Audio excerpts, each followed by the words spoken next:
சோதரகத்துடைய நல்ல நாம் மகிமைப்படட்டும். போன வாரத்தில் கூட ஆதாமுக்கு முதல் தேவை என்ன அப்படிங்கிறத குறித்து பார்த்தோம். ஒரு ஆணுடைய முதல் தேவை பெண் கிடையாது. முதல்ல எதுதான் தேவைன்னு சொல்லி பார்த்தோம். தோட்டம் தேவைன்னு சொல்லி பார்த்தோம். எது தேவைன்னு பார்த்தோம்? தோட்டம் தான் தேவைன்னு பார்த்தோம். தோட்டம் அதாவது தேவனுடைய சந்நிதி அப்படிங்கிறது தேவ சமூகத்தை குறிக்கிறது. முதலாவது தேவனுடைய சமூகத்தில் தேவனோடு பேசணும், தேவனோடு உறவாடணும், தேவனோடு ஐக்கியமாக என்ன செய்யணும், இருக்க வேண்டும். அதுதான் ஒரு ஆணுடைய முதல் தேவையாய் இருக்கிறது. அப்படி தேவனை தேடுகிறவர்கள், தேவனுக்கு பயந்திருக்கிறவங்க, தேவ சமூகத்திலே அமர்ந்து பழகினவங்க, அப்படிப்பட்டவருடைய வாழ்க்கை அது ஆசீர்வாதமானதா இருக்கும். அல்லேலூயா, அல்லேலூயா. அதுதான் ஒரு ஆணுடைய, ஒரு ஆண் மனுஷனுடைய, ஒரு ஆண் மகனுடைய முதல் தேவை. தேவனுடைய சமூகம், தேவனுடைய பிரசன்னம். அல்லேலூயா. அதே போல ஒரு பெண்ணுடைய, ஒரு பெண் பிள்ளையுடைய முதல் தேவை என்னன்னா, ஒரு கணவன், ஒரு குடும்பம் அப்படி இல்லை. முதல் தேவை என்னன்னா ஃபர்ஸ்ட் ஆண்டவர் தான். அவருடைய சமூகம், அவருடைய பிரசனம் தான் முதல் தேவை. அப்படிப்பட்டவங்களுடைய வாழ்க்கை தான் அது விலையேறப்பட்ட ஆசீர்வாதமா இருக்கும் என்பதை போன வாரத்தில் நம்ம பார்த்தோம். நாம முதல் தேவை என்ன அப்படின்னா, எனக்கு நிறைய காரியங்கள் சொல்லி, எனக்கு அது வேணும், எனக்கு இது வேணும், அப்படி வேணும், இப்படி வேணும், நிறைய காரியங்கள் நாம சொல்லி கொண்டிருக்கிறோம். மனுஷனுடைய முதல் தேவை, ஒவ்வொரு மனுஷனாய் பிறந்தவனுக்கு முதல் தேவை தேவன் ஆண்டவராகிய இயேசு கிறிஸ்து தான் முதல் தேவை. அதற்கப்புறம் தான் எல்லாமே. அல்லேலூயா. முதல்ல ஆதாமை படைச்சிட்டு அவனுக்கு ஒரு தோட்டத்தை உண்டு பண்ணி, தோட்டத்தில் பகலில் குளிர்ச்சியான வேளையில சோத்திரம் தேவன் அவனோடு கூட உலாவினார், அவனோடு கூட பேசினார், அவனோடு கூட இடைப்பட்டார், அவனுக்கு கற்றுக் கொடுத்தார், அவனுக்கு போதித்தார், எல்லாவற்றையும் சொல்லி கொடுத்தார். யாருன்னா தேவன் தான் சொல்லி கொடுத்தார்.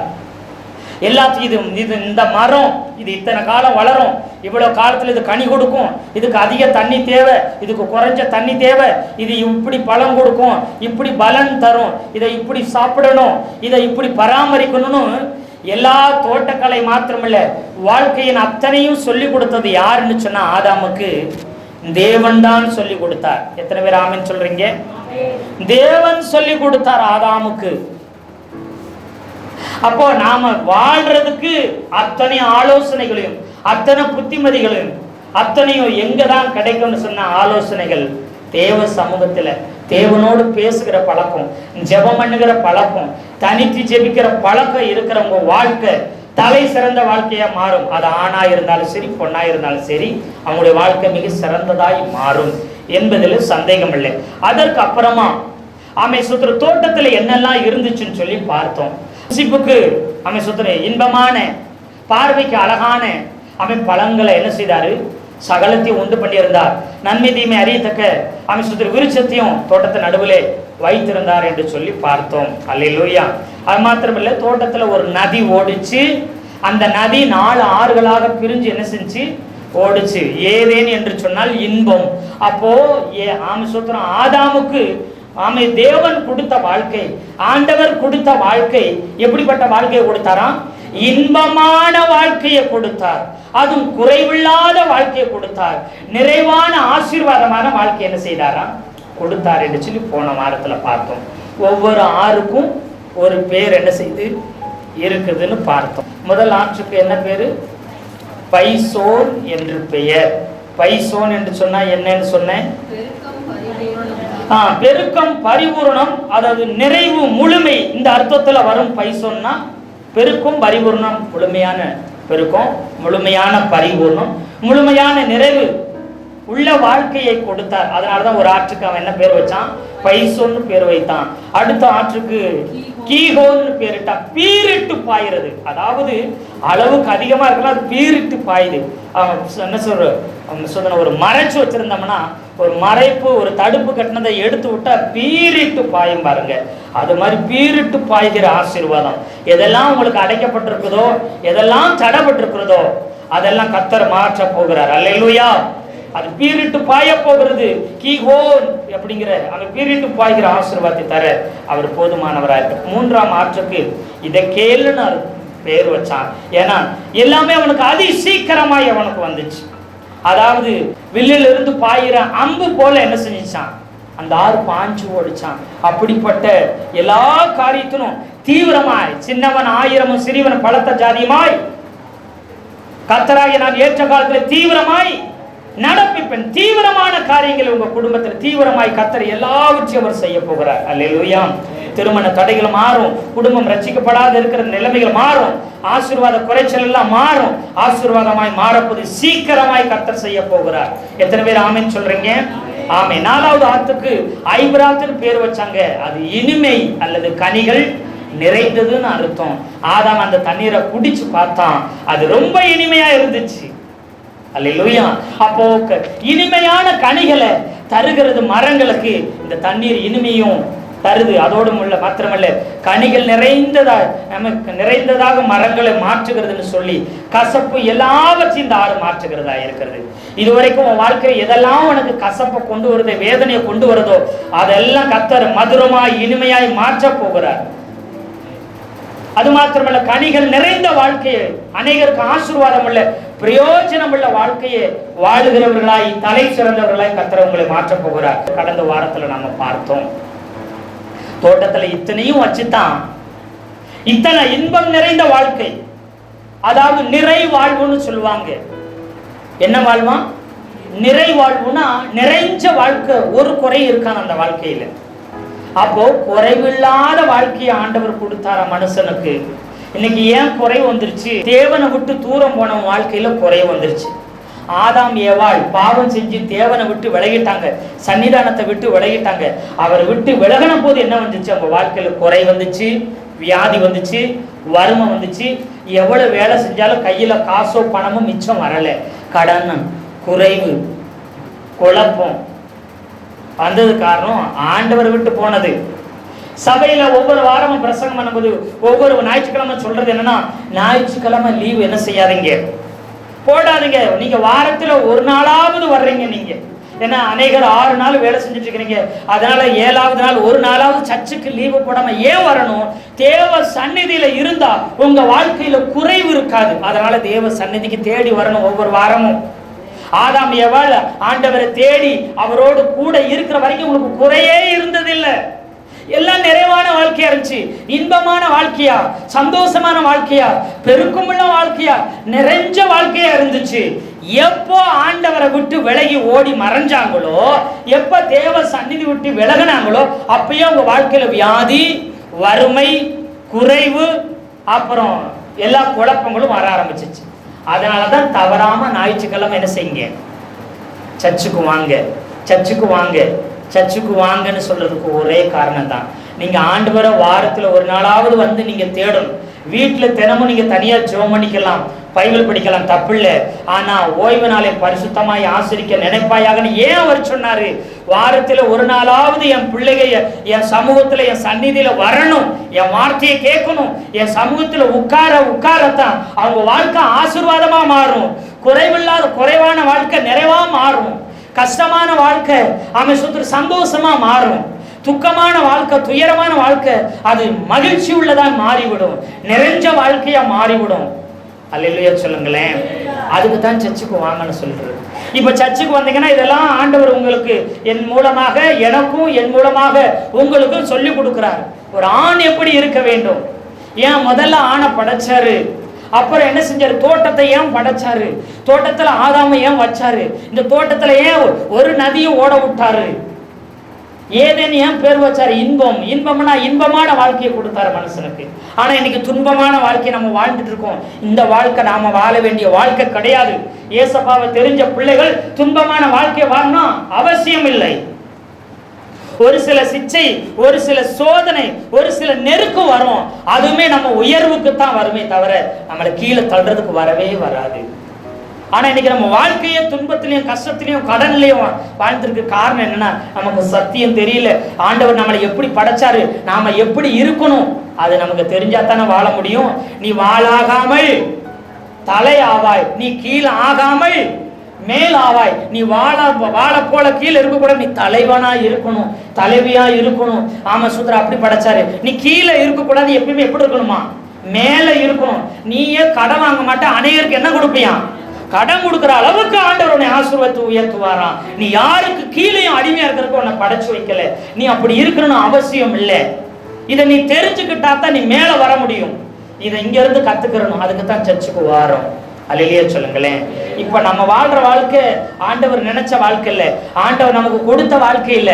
இதோட பெஸ்டா வாழணும். 4 பேருக்கு, 10 பேருக்கு, 50 பேருக்கு, 100 பேருக்கு நீங்க வேலை கொடுக்கணும். அப்படித்தான் உங்களை வாழ வைக்கணும்னு நினைக்கிறாரு. எத்தனை பேர் ஆமென் சொல்றீங்க? ஆனா நாம இன்னைக்கு அடிமையா நின்றுகிட்டு இருக்கிறோம். வேலை செய்யறது தப்பு இல்லை. அவன் சுத்திரம் ஆயுசு முழுக்க ஒருத்தருக்கு அடிமையா வேலை செய்யறது தப்புன்னு சொல்றேன். அல்லேலூயா. நீ 4 பேருக்கு சம்பளம் கொடுக்கணும், நீ 10 பேருக்கு சம்பளம் கொடுக்கணும். அவன் சுத்திரம் உன்னை நம்பி 10 குடும்பங்கள் பிழைக்கிற அளவுக்காவது நீ உயர்ந்திருக்க வேண்டும். அப்படித்தான் நீ இருக்கணும்னு ஏசப்பா விரும்புகிறார். இதற்காகத்தான் நம்மளை படைச்சு வச்சிருக்கிறாரு. ஒரு குறைவில்லாம படைச்சு வச்சிருக்கிறாரு. அதனாலதான் வாரம் ஞாயிற்றுக்கிழமை சர்ச்சுக்கு வாங்க, சத்தியத்தை கேளுங்க. கேட்கத்தான் நான் யாரு, நான் எப்படி இருக்கணும், இப்ப எப்படி வாழ்ந்துட்டு இருக்கிறேன், இந்த நிலைமை என் வாழ்க்கை கிடையாது. பிசாசு என்னை ஏமாத்தி வச்சிருக்கிறான். இத்தனை நாள தெரியாம இந்த கஷ்ட வாழ்க்கையை வாழ்ந்துட்டு இருக்கிறேன் நீங்க புரிஞ்சுக்கிடுவீங்க. அல்லேலூயா. இன்றைக்கு ஒரு காரியத்தை ஆமென் சுதர் கற்றுக்கொள்ள ஏசப்பா நமக்கு உதவி செய்ய போகிறார். ஆதியாகமம் புஸ்தகம் 2வது அதிகாரம் 15வது வசனத்தை ஒருவர் வாசிக்கலாம். சத்தமாக வாசிக்கலாம். தேவனாகிய கர்த்தர் மனுஷனை ஏதேன் தோட்டத்தில் அழைத்து கொண்டு வந்து அதை பண்படுத்தவும் காக்கவும் வைத்தார். அல்லேலூயா. இன்னைக்கு ஒரு தலைப்புல ஆமென் சுதர் நாம இந்த வார்த்தையை சத்தியத்தை கேட்க போகிறோம். ஆண் ஏன் வேலை செய்ய வேண்டும் அப்படி தலைப்பு நீங்க வச்சுக்கலாம். இன்னைக்கு ஒரு சில காரியங்களை நம்ம கற்றுக்கொள்ள ஏசப்பா நமக்கு உதவி செய்வாராக. ஸ்தோத்திரம். நிறைய பேர் வேலையை எப்படி நினைச்சிட்டு இருக்கிறோம், நாம செய்கிற வேலைகள் எப்படி நினைச்சுக்கிட்டு இருக்கிறோம்னா கஷ்டமா நினைக்கிறோம். வேலை எப்போ வந்துச்சு தெரியுமா? நிறைய பேர் சொல்றாங்க, மனுஷன் பாவம் செஞ்சதுக்கு அப்புறம் அவனுக்கு வேலை கஷ்டமாய் மாறிவிட்டது. வேலை எப்போ வந்துச்சு தெரியுமா? ஏதேன் தோட்டத்தில் இருக்கிற வரைக்கும் மனுஷன் வேலை செய்ய வேண்டியதில்லை, உழைக்க வேண்டியதில்லை, கஷ்டப்பட வேண்டியதில்லை, பாடுபட வேண்டியதில்லை. வேலையே செய்யாம சந்தோஷமா ஜாலியா இருந்தான். ஆனா எப்போ பாவம் செஞ்சானோ அப்பதான் அவன் வேலையே செய்ய வேண்டியதா போச்சு. ஆதியாகம புஸ்தகம் 3வது அதிகாரம் 17, 18, 19 வாசிக்கலாம். பின்பு அவர் ஆதாமை நோக்கி, நீ உன் மனைவியின் வார்த்தைக்கு செவி கொடுத்து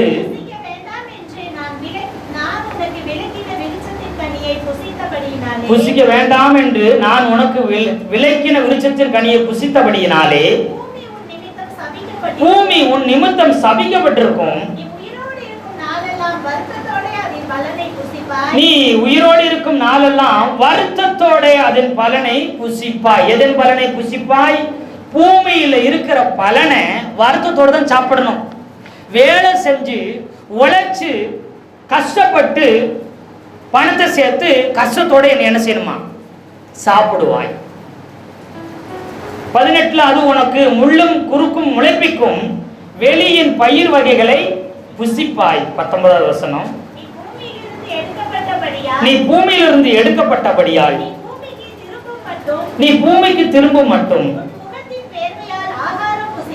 உன் முகத்தின் வேர்வையால் ஆகாரம் புசிப்பாய். நீ மண்ணாய் இருக்கிறாய், மண்ணுக்கு திரும்புவாய் என்றார். அல்லேலூயா. இங்க நீ சாகுற வரைக்கும் வேர்வை சிந்திதான் சாப்பிடுவ. வேர்வை சிந்தி கஷ்டப்பட்டு உழைச்சுதான் நீ சாப்பிடுவ. அந்த சாப்பாடை கூட கஷ்டத்தோட வருத்தத்தோட தான் நீ சாப்பிடுவ. நிம்மதியா சாப்பிட முடியாது. அப்போ வேலை உண்டானது எப்பன்னா பூமியில சாபம் வந்ததுக்கு அப்புறம் வேலை வந்துச்சு. அதனாலதான் நம்ம கஷ்டத்தோட வேலை செஞ்சு சாப்பிடுறோம். இல்ல ஏதேன் தோட்டத்துல தான் நான் எல்லாம் நினைச்சிருக்கிறேன். நீங்க எல்லாம் நினைச்சீங்களா எனக்கு தெரியாது. நான் பைபிள் ஆதியாகமம் 1, 2 எல்லாம் படிச்சு அப்படி யோசிச்சு பார்ப்பேன். சோத்திரம். அப்போ நான் நினைச்சேன், இந்த ஏவாள் பாட்டியம்மா மட்டும் பழத்தை சாப்பிட்டு தாத்தனுக்கு கொடுக்காம இருந்திருந்தா தோட்டத்தில் என்ன செய்யும்? கனிகளா நிறைஞ்சிருக்கும். அது வாட்டு நதி பாஞ்சு ஓடிக்கிட்டே இருக்கும். இவ்வளவு கஷ்டப்பட வேண்டிய அவசியம் இருக்காது. ஒரு பரலோக வாழ்க்கையை, ஒரு சந்தோஷமான வாழ்க்கையை, இன்பமான வாழ்க்கையை வாழ்ந்திருக்கலாம். இந்த பாட்டியம்மா செஞ்ச வேலை இன்னைக்கு நம்ம படாத பாடுபடுகிறோம் அப்படின்னு நிறைய பேர் நினைச்சிருக்கலாம். ஒரு சிலருக்கு அந்த அம்மா மட்டும் அந்த சாப்பிடக்கூடாதுன்னு சொன்ன பழத்தை சாப்பிடாம இருந்திருந்தா இந்த ஐயா மட்டும், ஆதாம் ஐயா மட்டும் சாப்பிடாம இருந்திருந்தா இன்னைக்கு இவ்வளவு கஷ்டம் இருந்திருக்காது. மெயினா நான் வேலைக்கு போக வேண்டிய அவசியமே இருந்திருக்காது. படிச்சு வேலைக்கு போகணும், படிக்கிறது அங்கே இருந்திருக்காது. நான் வேலைக்கு போக வேண்டிய அவசியமும் இருந்திருக்காது. ஒரு பிரச்சனை இருந்திருக்காது. எல்லாம் கிடைச்சிருக்கும் அப்படியே நினைக்கிறவங்க உண்டு. அல்லேலூயா. வேலை என்கிறது ஒரு சாபம் கிடையாது. வேலை பாவம் செஞ்சதுக்கு அப்புறம் வந்தது கிடையாது. நீங்க வாசிச்ச 2:15 என்ன சொல்லி இருக்கிறாரு? வேலை சாபம் வந்ததுக்கு அப்புறம் வரல, வேலை முன்னாடியே கொடுத்தாரு. என்ன செஞ்சாருன்னா, தேவனாகிய கர்த்தர் மனுஷனை ஏதேன் தோட்டத்தில் அழைத்து கொண்டு வந்து அதை பண்படுத்தவும் காக்கவும் வைத்தார். வேலையை முத கண்டுபிடிச்சது யாரு? கர்த்தர், தேவன், ஆண்டவர். அந்த வேலையை கண்டுபிடிச்சு மனுஷனுக்கு முத வேலையை கொடுத்தது யாரு? கர்த்தர் தான். எப்படி ஆணையும் பெண்ணையும் படைத்தாரோ, எப்படி குடும்பத்தை முத உருவாக்கினாரோ, அதே மாதிரி வேலையை முத அமைச்சரும் ஏற்படுத்தினது யாருன்னா தேவனாகிய கர்த்தர். அந்த வேலையை ஆண் கையில கொடுத்தது யாருதான்? தேவனாகிய கர்த்தர். ஏவாளை பார்த்து, ஏமா களைவெட்டி எடுத்து போட்டு என்ன செய், களையை கொத்துமா, கொஞ்சம் பண்படுத்துமா அப்படின்னு ஏவாளை பார்த்து என்ன செய்யல சொன்னார? சொல்லலையா? சொல்லல. சொல்லுவாங்க கிராமப்புறத்துல ஒரு ஒரு என்ன செய்வாங்க, ஒரு குடும்பத்தில் இருக்கிற பெண்ணு வேலைக்கு போறது கௌரவ குறைச்சல். அதனால நீ படிக்கும் போவனா, நீ வேலைக்கும் போவனா, நீ வீட்டிலே இருந்தா போதும், ஏற்ற காலத்துல உனக்கு கல்யாணம் முடிச்சு கொடுத்துருவோம், நீ குடும்ப பெண்ணா இருந்து குடும்ப காரியத்தை மட்டும்தான் பார்க்கணும், நீ வெளியில வேலைக்கு போனா அது எங்களுக்கு வெக்கம், எங்க குடும்பத்துக்கே அவமானம் அப்படியெல்லாம் சொல்லுவாங்க. வேலைக்கு கூலிக்கு அனுப்ப மாட்டாங்க. பழைய காலத்து ஆட்களை அனுப்ப மாட்டாங்க. வேலைக்கு பெண்களை அனுப்ப மாட்டாங்க. எவ்வளவு வேணா படி, ஆனா வேலைக்கு நீ என்ன செய்யக்கூடாது. எத்தனையோ பேருக்கு அந்த காலத்துல டீச்சர் வேலை வந்திருக்குது, எத்தனையோ விதமான நர்ஸ் வேலை வந்திருக்குது, நிறைய கவர்மெண்ட் வேலைகளை தேடி வந்தோம். இல்ல எங்க வீட்டு பெண்கள் அறிவை வளர்த்துக்கிறதுக்கு நிறைய படிக்க வச்சோம், ஆனா வேலைக்காக அல்ல, வேலைக்கு போறதுக்காக படிக்க வைக்க மாட்டோம், அது எங்கள் குடும்பத்துக்கே அவமானம். அதனால பெண்களை வேலைக்கு என்ன செய்ய மாட்டோம், அனுப்ப மாட்டாங்க. பிள்ளை குட்டிகளை பார்க்கணும், கணவனை பார்க்கணும், குடும்பத்தை பார்க்கணும், அதுதான் அவங்களுக்கு வேலை. அவங்களுக்கு இதை விட்டு தனியா ஒரு வேலை வேண்டாம் என்று சொல்லி இருந்தாங்க. ஒரு சில ஆண் நான் மட்டும்தான் வேலை செய்யணுமோ அப்படி கேள்வி எல்லாம் வந்திருக்குது, நிறைய வரும். ஏன்னா வேலையை ஒரு ஆண் தான் செய்ய வேண்டும். அக்கா பெண் செய்யறது தப்பு கிடையாது, பெண் செய்யறது தப்புங்க அப்படின்னு நான் சொல்ல வரல. பெண்களும் வேலை செய்யலாம் அவர்களால் முடிந்தால், ஆனா கட்டாயமா அவங்க வேலை செய்யணும்னு அவசியம் கிடையாது. ஏன்னா ஆல்ரெடி அவங்களுக்கு நிறைய டியூட்டி இருக்குது. காலையில் எந்திச்சு கணவனுக்கு பெட் காப்பியா, அந்த காப்பி கொடுக்கறதுல இருந்து அப்புறம் பிள்ளைகளையும் கணவனையும் அடிச்சு கிளப்பி சோறு குழம்பு தண்ணி தோசை இட்லி டிஃபனு எல்லாத்தையும் செஞ்சு ரெடி பண்ணி அதுக்கு என்ன செய்யணும், ஒன்று சட்டையை காணுங்க, ஒன்று பேண்ட்டை காணுங்க, ஒன்று டவுசரை காணுங்க, ஒன்று டையை காணுங்க, ஒன்று செருப்பை காணுங்க, ஒன்று நோட்டை காணுங்க, இப்படி எல்லாத்தையும் காணுங்க. எல்லாத்தையும் ஓடி தேடி கலெக்ட் பண்ணி கரெக்ஷன் பண்ணி ஒரே நேரத்தில் 4 மூளை இருக்கிற மாதிரி வேலை செஞ்சு 4 கையை மாதிரி பாஞ்சு எல்லா வேலையும் செஞ்சு ஷூவை மாட்டி டைய மாட்டி டவுசரை மாட்டி இங்கிட்டு பேண்ட்டை மாட்டி இங்கிட்டு பேக் எடுத்து கொடுத்து இங்கே டிஃபன் அரேஞ்ச் பண்ணி எல்லா அவசரமா என்ன செஞ்சு எடுத்து கொடுத்து ரெடி பண்ணி அந்த என்ன செய்யுது சுனாமி வந்த மாதிரி ஆயிரும். ஒவ்வொரு நாளும் காலையில் என்ன சுனாமி வந்துட்டு போன மாதிரி ஆகிப்போம். அந்த வீட்டில் பெண் பம்பரமாக சுற்றிட்டு இருப்பாங்க. அவங்களுக்கு வேலை இல்லாமல் என் மனைவி வீட்டில் இருக்கிறாங்கன்னு யாருமே தயவு செய்ய என்ன செஞ்சிடக்கூடாது. நம்ம வெளியில் போய் ஒரு வேலையை பார்த்துட்டு வரோம், ஆனால் அவங்க வீட்டில் இருந்து துணி துவைக்கிறாங்க, பாத்திரம் கழுவுறாங்க, வீட்டை துடைக்கிறாங்க, ஒட்டடை அடித்து சுத்தம் பண்ணுறாங்க, அப்புறம் என்ன செய்கிறாங்க சாப்பாடாக்குறாங்க, குழம்பாக்குறாங்க, அவங்க சுற்றுறாங்க, அதெல்லாம் ரெடி பண்ணி வச்சுட்டு அப்புறம் என்ன செய்கிறாங்க, இத்தனை காரியங்களை அவங்க என்ன செய்யணும் பேசிக்காக செஞ்சு முடிக்கணும். இத்தனை காரியங்களும் செஞ்சு முடிச்சு நாளைக்கு என்ன செய்யணும், நாளானைக்கு என்ன செய்யணும், பட்ஜெட்டும் போட்டு வைக்கணும். எது இருக்கு எது இல்லை, எது வேணும் எது வேண்டாம், அந்த பட்ஜெட்டும் என்ன செஞ்சிடணும் போட்டு வச்சு என்ன செய்யணும்.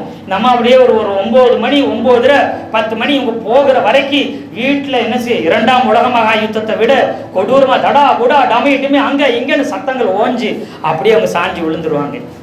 விழுந்து ஒரு கொஞ்ச நேரம் ரெஸ்ட் எடுத்துட்டு சாப்பிட்டு இருந்துட்டு அப்புறம் மறுபடியும் ஒரு 2-3 மணிக்கு யுத்தத்தை ஆரம்பிச்சிருவாங்க. சாயங்காலம் டிப்பனுக்கு, சோத்துக்கு, சாப்பாட்டுக்கு, அது வந்து கலத்தி போகிற எல்லா ட்ரெஸ்ஸுகளுக்கும் அதை ரெடி பண்ணி, அதை துவைச்சு, அதை காய வச்சு, அதை ரெடி பண்ணி, எல்லாத்தையும் அயன் பண்ணி எல்லாம் பண்ணிக்க என்ன செய்ய மறுபடியும் யுத்தம் ஆரம்பிச்சிடும். நைட்டு 9-10 மணிக்கு தான் யுத்தங்கள் ஓயும்.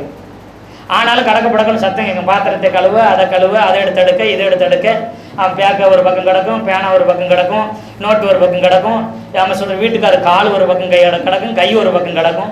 எல்லாத்தையும் உருட்டி பிரட்டி அப்படியே போட்டு ஒரு லெவலுக்கு கொண்டு வரவங்கள அந்த அம்மாவுக்கு 10 மணி ஆகி போயிடும் சோத்துறோம். அவங்கள வீட்டில் சும்மா ஹவுஸ் ஒய்ஃபாக இருக்காங்க, நம்ம என்ன செஞ்சிடக்கூடாது சொல்லுங்க, சொல்லிடக்கூடாது. அவங்களுக்கு எல்லாம் பண்ணி வைக்கணும், அத்தனை வேலைகளை செய்வாங்க. அதனால அவங்க வீட்டில் இருக்கிற வேலையே மிகவும் அதிகமானது.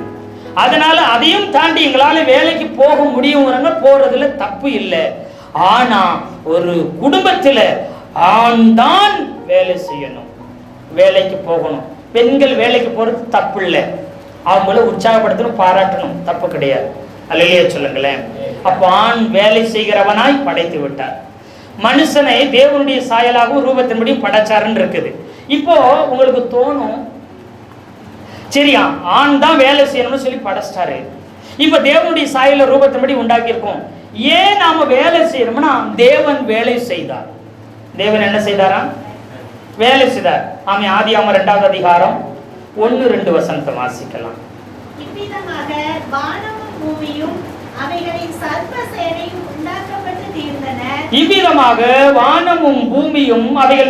சேனையும் உண்டாக்கப்பட்டு தீர்ந்தன. தேவன் தாம் செய்த தம்முடைய கிரியையை 7ஆம் நாளிலே நிறைவேற்றி தாம் உண்டாக்கின தம்முடைய கிரியைகளை எல்லாம் முடித்த பின்பு 7ஆம் நாளிலே ஓய்ந்திருந்தார்.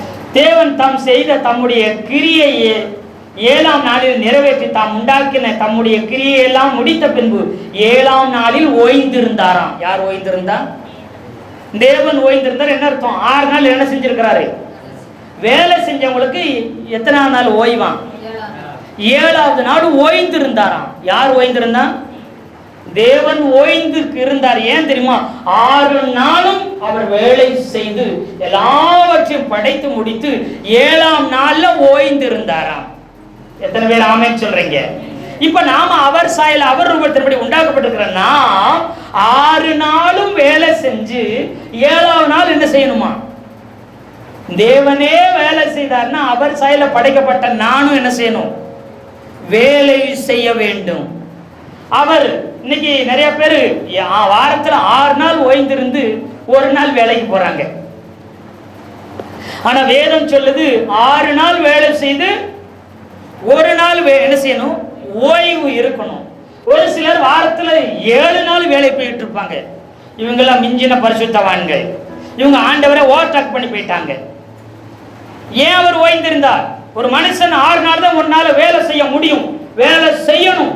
7ஆவது நாள் நிச்சயமா நீங்க லீவ் போட்டு ஓய்ந்து தான் இருக்கணும் அப்படிங்கறத தேவன் செய்து காண்பித்தார். அவருக்கு ஓய்வு தேவையா? ஆனா ஏன் ஓய்ந்திருந்தார்? நமக்கு சொல்லி கொடுத்தார், செஞ்சு காண்பித்தார். 6 நாள் வேலை செய்து 7வது நாள் ஓய்ந்திருந்தேன். நீயும் 6 நாள் வேலை செய்து 1 நாள் நிச்சயமாய் ஓய்ந்திரு. அப்படித்தான் உன்னை படைச்சு வச்சிருக்கிறேன். உன் சரீரம் அப்படித்தான் படைச்சிருக்கிறேன். நீ 7 நாளும் லீவ் போடாம வேலை செஞ்சா உன் உடம்பு, உன் சரீரம் பாதிக்கப்படும். சீக்கிரமாய் பலவீனப்பட்டுருவான். சீக்கிரம் உடம்பு ஒன்றுமில்லாமல் போய்விடும். அப்படிங்கிறது அவருக்கு தெரியும், படைச்சவருக்கு தெரியும். ஒரு செல்போனை கொடுத்தீங்கன்னா, இந்த பாருங்க, இந்த போனை கரெக்டா 3 மணி நேரம் தான் நீங்க என்ன செய்யணும்? சார்ஜ் போடணும். அதுக்கு மேல என்ன செய்யக்கூடாது? சார்ஜ் போட்டா பேட்டரி போயிடும். அப்புறம் 50,000 1 லட்ச ரூபாய்க்கு நீங்க போன் வாங்கினாலும் இத்தனை மணி நேரம் தான் நீங்க சார்ஜ் போடணும். அதுக்கு மேல சார்ஜ் என்ன செய்யக்கூடாது? போடக்கூடாதுன்னு சொல்லி தான் கொடுப்பாங்க. கொடுப்பாங்களா? கொடுக்க மாட்டாங்களா? அந்த போனை விற்கிறவனுக்கு தெரியும், இந்த மொபைல் இத்தனை மணி நேரம் தான் என்ன செய்யணும்?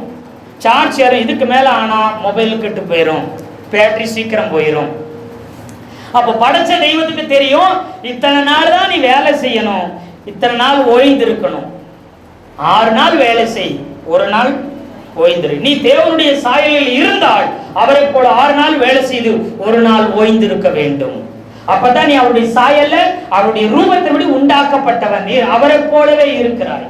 நீ வேலை செய்யணும். அல்லேலூயா, அல்லேலூயா. வேலை செய்யாதவன் சாப்பிடாது இருக்க கடவன் அப்படின்னு பைபிள்ல வசனம் சொல்லுது.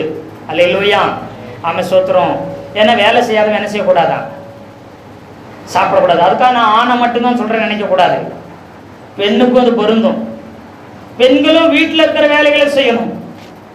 வேலை செய்யாமல் என்ன செய்யக்கூடாது? சாப்பிடக்கூடாது. இன்னைக்கு நிறைய பேர் என்ன செய்வாங்கன்னா ஜிம்முக்கு போவாங்க. ஜிம்முக்கு போய் என்ன செய்வாங்கன்னா உடற்பயிற்சி எக்ஸசைஸ் செஞ்சு உடம்ப வலுவாக்குவாங்க. அப்படியே மசில்ஸ் எல்லாம் பெருசாக்கி அப்படியே என்ன செய்ய ஆர்ம்ஸ் எல்லாம் அப்படி பெருசாக்கி காமிக்கணும். உடம்பெல்லாம் டைட் பண்ணி பெருசா காமிக்கிறதுக்காக டைட்டா பனியனை போட்டிருப்பாங்க. எப்படி போடுவாங்க? டைட்டா பனியனை போட்டு கடை வீதிகளில், ரோட்டு ஓரத்தில், பஸ் ஸ்டாப்பில், காலேஜ் இருக்கிற இடத்துல, ஸ்கூல் இருக்கிற இடத்துல, முக்கியமாக வேலைக்கு போயிட்டு வருவாங்க பெண்கள். அப்படியே வாலிப பிள்ளை போயிட்டு வர இடத்துல என்ன செய்வாங்க?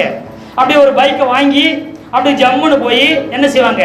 அப்படியே நின்று ஆப் கை பனியனை போட்டு டைட்டாக என்ன செஞ்சு போட்டுட்டு அப்படி கையை மடக்கி அப்படி செல்போன் வச்சு நோண்டிட்டு இருப்பாங்க. எதுக்கு?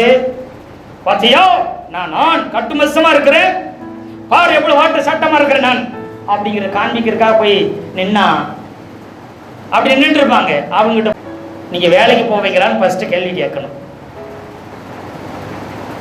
நிறைய பேர் அழகை பார்த்து, ஹைட்டை பார்த்து, உயரத்தை பார்த்து, ஆம்சை பார்த்து காதலையும் போட்டுருக்குறாங்க. அப்புறம் என்ன செய்யறாங்க? கையிலையும் போட்டுறாங்க, கழுத்துலையும் போட்டுக்கிறாங்க. போட்டுட்டு அப்படியே உட்காந்துட்டு பார்த்தா எப்பா ரிச்சான பயனாட்டு இருக்குது. பெண்கள் மயங்கிறாங்க. அப்படி எவனாச்சும் யாராச்சும் பண்ணானா ஃபர்ஸ்ட் உன் சாப்பாடு உன் உழைப்புல வருதான்னு முதல் கேள்வி கேட்கணும். நீ சாப்பிட்ற சாப்பாடு எதுல இருந்து வருதான்? நீ உழைச்ச உழைப்புல நீ சாப்பிட்றியான்னு முதல் கேள்வி கேளு. ரெண்டாவது, உனக்கு நிலையா வேலை இருக்கான்னு கேட்கணும். நிலையா உனக்கு வேலை இருக்குதான்னு கேட்கணும். ரோட்டோரத்தில் நிக்கிற வாலிய பையங்களை பார்த்து இந்த ஆம்ஸ் வந்துச்சு, இது ஜிம்முக்கு போய் வரக்கூடாது, எங்க போய் வரணும்? உழைச்சு உடம்பு வரணும். இப்படி நிக்கிறவங்க நிச்சயமா வேலைக்கு போக மாட்டாங்க. நிச்சயமா உழைச்சு அந்த உடம்பு வந்திருக்காது. கடினமாய் உழைத்ததனால் வந்திருக்காது, உடற்பயிற்சியில போய் தான் வந்திருக்கும். இது ஜிம்முக்கு போய் உடம்பு வலுவா வரக்கூடாது, உழைத்ததுனால உடம்பு வலுவாய் வரணும். ஒரு ஆண் ஒரு உண்மையான புருஷனாய், ஒரு கணவனாய் ஆகிறதுக்கு தகுதி அவன் வேலை செய்கிறவனாய் இருக்கணும். அவனுக்கு ஒரு நிரந்தரமான நிலையான சரியான வேலை உள்ளவனாய் இருக்கணும். அவன் தான் குடும்பம் ஆகிறதுக்கு தகுதி உள்ளவன். அப்படிப்பட்டவனுக்கு தான் திருமணம் என்பதே முடித்து வைக்க வேண்டும். பொண்ணு பார்க்கும்போது, பொண்ணு மாப்பிள்ளை பார்க்கும்போது என்ன கேட்போம்? முதல்ல கேட்கும்போது ஆவிக்குரிய பையனா இருந்தா போதும். என்ன பையனா இருந்தா போதுமா? என்ன பையனா இருந்தா போதும்? ஆவிக்குரிய பையனா இருந்தா போதும் அப்படின்னு சொல்லிடுவோம். ஆவிக்குரிய பையனா இருக்கணும். அது மாத்திரமல்ல, அவனுக்கு என்ன இருக்கணும்? வேலை உள்ள பையனா இருக்கணும். நல்ல வேலையில் உள்ள மணமகன் தேவைன்னு சொல்லுவாங்க பார்த்தீங்களா? அது கேட்கறது கரெக்ட். ஆவிக்குரிய பையனா இருக்கணும், நல்ல மணமகனாய் இருக்கணும். அப்படிதான் கேட்கணும். அல்லேலூயா. ஏன்னா ஒரு ஆண் உழைக்கிறவனா, ஒரு ஆண் வேலை செய்யறவனா, ஒரு ஆண் குடும்பத்துல சம்பாத்தியம் பண்றவனா இருக்கணும். ஒரு சில பார்த்தீங்கன்னா அவருக்கு வேலை இல்லை, ஆனா எப்படியாவது என்னை காப்பாற்றிடுவாரு, காதல் கண்ணை மறைச்சிச்சுன்னு சொல்ற மாதிரி, அப்படி உயிருக்கு உயிரா நேசிக்கிறேன் அப்படிம்பாங்க. சரி, உங்க அன்பு இப்ப திருமணமே ஆயிருச்சு, இவன் ஒரு கிலோ அன்பை வச்சு நீங்க சோறாக்கிற முடியுமா? சொல்லுங்க. அவருக்கு வேலை இல்லை, எனக்கு வேலை இல்லை. இப்போ நாங்க ரொம்ப நேசிக்கிறோங்க, நாங்க திருமணம் பண்ணிக்கிட்டோம், ஒரு கிலோ லவ் நாங்க எழுதி சமைச்சு சாப்பிட போறோம், சாப்பிட்டுருவியா? சொல்லுங்க, முடியுமா? முடியாது. இல்லைங்க, ஒரு அரை கிலோ லவ் கொண்டு போய், அன்பை கொண்டு போய் கடையில் கொடுத்து ஒரு நல்ல ட்ரெஸ் கொடுத்து வாங்கிட்டு வந்துருவியா? முடியாது. என்ன செய்தாகணும்? சாப்பிட்றதுக்கும் பணம் தேவை, அதுக்கு ஒரு ஆண் உழைக்கணும். ஒவ்வொரு தேவையை சந்தி, தலையில என்ன வைக்கணும்னாலும் உழைத்தாக வேண்டும். அல்லேலூயா. அப்போ ஒரு ஆண் தன் தேவைகளை சந்திக்கிறவன் மாத்திரமல்ல, தன் குடும்பத்தின் சேவைகளை சந்திக்கிற அளவுக்கு ஒரு வேலை செய்கிறவனாக இருக்கணும். எப்படி இருக்கணும்? ஒரு ஆண் வேலை செய்கிறவனும் உழைக்கிறவனாக இருக்கணும். குடும்பத்தை யார் காப்பாற்ற? இல்லைங்க, எங்க அப்பா அம்மா சம்பாத்தியம் பண்ணி வச்சதே நிறைய இருக்குது, அதுல உட்கார்ந்து சாப்பிட்றேன்னு அவனுக்கு திருமணம் ஆகிறதுக்கு இன்னும் தகுதி வரவில்லை. உங்களுக்கு உட்கார்ந்து சாப்பிட்ற அளவுக்கு சொத்து இருந்தாலும் ஒரு ஆண் உழைக்கிறவனாய் இருக்கணும். அந்த இருக்கிறத இன்னும் சிறப்பாய், இருக்கிற சொத்தை இன்னும் அதிகமாக்குற அளவுக்கு உழைக்கிறவனாய் இருக்க வேண்டும். அல்லேலூயா. வேலை உள்ளவனாய், வேலை செய்கிறவனாய்த்தான் ஒரு ஆண் இருக்க வேண்டும். அப்படித்தான் படைத்தாரு. முதல்ல படைச்சது எதுக்கு தெரியுமா? குடும்பத்தை காப்பாற்றணும், குடும்பத்தினுடைய தேவை சந்திக்கணும். அதுக்கு ஆண் வேலைக்கு போய் என்ன செய்யணும்? தேவைகளை சந்திக்க வேண்டும். அல்லேலூயா. அப்போ உழைக்கிறவனா இருக்கணும், அவன் வேலை செய்கிறவனா இருக்கணும். அவன் தான் குடும்பமாக தகுதி உள்ளவன். போனோடனே பொண்ணு பார்க்கற மாப்பிள்ளை பார்க்கணும், முதல் கேள்வியை தான் கேட்கணும். உங்க பையனுக்கு வேலை இருக்குதா? நல்ல வேலை இருக்குதா? அந்த வேலையில எத்தனை வருஷமா வேலை செய்யறாரு? அதுல எத்தனை ப்ரமோஷன் வாங்கியிருக்கிறாருன்னு கேட்கணும். சொல்லுங்க, எத்தனை ப்ரமோஷனை வாங்கியிருக்கிறாருன்னு கேட்கணும். ஏன் அதை கேட்க சொல்ல தெரியுமா? நல்ல தெளிவா கவனிச்சு கேளுங்க. ஏன் ப்ரமோஷனை கேட்கறீங்கன்னா, ஒரு சிலர் கடமைக்குன்னு வேலை செய்வாங்க. எப்படி வேலை செய்வாங்க? கடமைக்குன்னு வேலை போங்க. ஏதோ ஒரு கல்யாணம் ஆகிற வரைக்கும், ஒரு குடும்பம் ஆகிற வரைக்கும் ஏதோ நம்ம போய் தொலையணுமே அப்படின்னு வேலைக்கு போகக்கூடாது. அப்படி போறவர்களால குடும்பத்தை தொடர்ந்து காப்பாற்ற முடியாது. கம்பெனிக்கு வேலைக்கு நீங்க கடமைக்குன்னு வேலைக்கு போனா உங்களுக்கு எப்பயுமே ஆபத்து. உங்க வேலையை விட்டு எப்பயும் என்ன செஞ்சிருவாங்க? உங்களை விட சிறந்தவங்க வந்தா உங்களை என்ன செஞ்சிருவாங்க? வேலையை விட்டு தூக்கிடுவாங்க. அதனால நீங்க வேலையில உற்சாகம் உள்ளவங்களா, உண்மையா செய்யறவங்களா இருக்கணும். அல்லேலூயா. இப்படித்தான் ஒரு குடும்பத்துல ஒரு ஆண் இருக்கணும். ஏன்னு சொன்னா, ஒரு ஆண் வேலை செய்கிறவன், ஒரு ஆண் குடும்பத்தை நடத்தும். எல்லா தேவைகளும் எல்லா பணமும் ஒரு ஆணின் கையில் இருந்தான் போகணும். ட்ரெஸ் வாங்கணுமா, ஆகாரத்துக்கு அரிசி வாங்கணுமா, காய்கறி வாங்கணுமா, பருப்பு வாங்கணுமா, வீட்டு வாடகையா இருக்கட்டும், எல்லாமே ஒரு ஆண் கையில் இருந்து தான் போகணும். பெண் உழைக்கிறதுல தப்பு கிடையாது. அவர்கள் உங்களோடு கூட இப்ப இந்த காலங்களில் தேவைகள் அதிகரிக்கிறதுனால, எல்லா விலைவாசி உயர்வா இருக்கிறதுனால மனைவியும் வேலைக்கு வந்தாங்கன்னா தப்பு கிடையாது. அவங்க போறாங்கன்னா அவங்களை உற்சாகப்படுத்தணும். வீட்டு வேலை செஞ்சு நீங்க தனியா வேலைக்கு போறீங்கன்னா அவங்களை பாராட்டணும், அவங்களை உற்சாகப்படுத்தணும், அவங்களுக்கு தேங்க்ஸ், நன்றி சொல்லணும் அதிகமா. இது எல்லாமே அத்தியாவசிய தேவை எல்லாமே ஒரு ஆணின் கையின் உழைப்புல இருந்து தான் போக வேண்டும். அந்த வேலையை நாம எப்படி செய்ய வேண்டும் பாருங்க. இப்போ ஒரு ஆண் வேலையை கொடுத்தது கர்த்தர், அவன் வேலை செய்கிறவனா இருந்தால்தான் ஒரு குடும்பத்தை காப்பாற்ற ஒரு குடும்பமாக அவனுக்கு தகுதி இருக்குது. அது எத்தனை நாள் உழைக்கணும்? 6 நாள் வேலை செய்து 1 நாள் ஓய்ந்திருக்க வேண்டும். ஒரு சிலருக்கு கவர்மெண்ட் வேலை செய்வாங்க, 5 நாள் வேலை, 2 நாள் கவர்மெண்ட் லீவுனா, இல்ல ஆண்டவர் 6 நாள் வேலை செய்ய சொல்லிட்டாரு, 1 நாள் எக்ஸ்ட்ரா லீவ் போட்டனே, அப்ப இந்த வேலை வேணான்ற கூடாது. அது கிருபை, சோத்திரம், நன்றி அப்படின்னு என்ன செய்யுங்க? ஆண்டவருக்கு நன்றி சொல்லுங்க. அந்த 6ஆவது நாள்ல உங்க மனைவிக்கு, குடும்பத்தில் உள்ளவங்களுக்கு, பிள்ளைகளுக்கு நீங்க என்ன செய்யுங்க? குடும்ப நடுவே உதவிகளை செய்து சந்தோஷமா இருங்க. கர்த்தர் உங்களை ஆசீர்வதிப்பார். அல்லேலூயா. அப்போ இது இல்லாததுனால தான் இன்னைக்கு கண்மூடித்தனமா காதல் பண்றேன், நேசிக்கிறேன், விரும்புகிறேன், உருவத்தை பார்த்து, அழகை பார்த்து, அவன் செயலை பார்த்து, அவன் பேசுறதை பார்த்து, எல்லாத்தையும் பார்த்து மயங்கி போனவங்க கல்யாணம் முடிச்சு போனவனே 1 மாசத்திலேயே, 2 மாசத்திலேயே, 3 மாசத்திலேயே, 6 மாசம் வாழ்க்கை கசந்துரும். ஏன்னா இதுக்கு முன்னாடி தலைவர் அவன் பைக் வாங்கினது அவங்க அப்பா அம்மா, அவனுக்கு பாக்கெட் மணி கொடுத்ததும் அப்பா அம்மா, ஊரு சுத்துறதுக்கு வசதியா கொடுத்ததும் அப்பா அம்மா. இவன் உழைக்க வேண்டிய அவசியமே, இவனுடைய எல்லா தேவைகளும் தாய் தகப்பனால சந்திக்கப்பட்டுச்சு. அதனால இவன் உழைக்கிறவனு அவசியம் இல்லை, இவன் சாப்பிட்றது பட்டினி கிடக்கணும் அவசியம், சாப்பிட்டேன் உழைச்சாதான் சாப்பாடுன்ற அவசியம் இல்லாதனால இப்படி ஜாலியா வாழ்ந்த ஆளு இப்ப குடும்பமா ஆன உடனே, அந்த மனைவி ஆன உடனே, அந்த மனைவிக்கு தேவைகளை சந்திக்கும் போது தேவையை யாருக்கு போய் கேட்க முடியும்? மாமனாரே எனக்கு சாப்பிட்றதுக்கு சாப்பாடுக்கு அரிசி இல்லை, மாமனாரே மாமியாரே எனக்கு என்ன கொடுத்துருக்கு நல்ல ட்ரெஸ்ன்னு அவங்கள்ட்ட போய் கேட்க முடியுமா? யார்கிட்ட வந்தா கேட்பாங்க? எல்லாமே என்கிட்டயே வந்து கேட்குற, நான் என்ன பண்றது அப்படின்னு கேட்டா குடும்பத்துக்குள்ள பிரச்சனை வந்துடுது. இப்ப ஆண்டவர் உருவாக்குன ஒரு ஆண் சரியா இல்லாதனால அந்த குடும்பம் பிரச்சனையா இருக்கு. இதுக்கு முன்னாடி என்ன கேட்டாலும் வாங்கி தருவேன், அது என் காசு இல்லை, எங்க அப்பா காசு, எங்க அம்மா காசு. எப்போ கூப்பிட்டாலும் என்ன வந்து பார்ப்பேன், எப்போ கூப்பிட்டாலும் வந்து பேசினேன். நான் உழைக்க போல, உன் பின்னாடி சுத்துறதான் வேலையா இருந்துச்சு. அப்போ காசை வசூல் பண்ணி காசு கொஞ்சம் ரெடி பண்ணி கொண்டு வந்து உனக்கு கொடுத்தேன், உனக்கு பிடிச்ச மாதிரி இருந்தேன். இப்போ தேவையை சந்திக்க வேலைக்கு போகணும், வேலைக்கு போங்கன்னு சொன்ன உடனே என்ன வந்துடுது? அது இல்லை, இது இல்லை, அது வேணும், இது பண்ணு, நொய்யின்னு என் உயிரவே வாங்குறேன்னு சொல்லி சண்டை குடும்பத்தில்.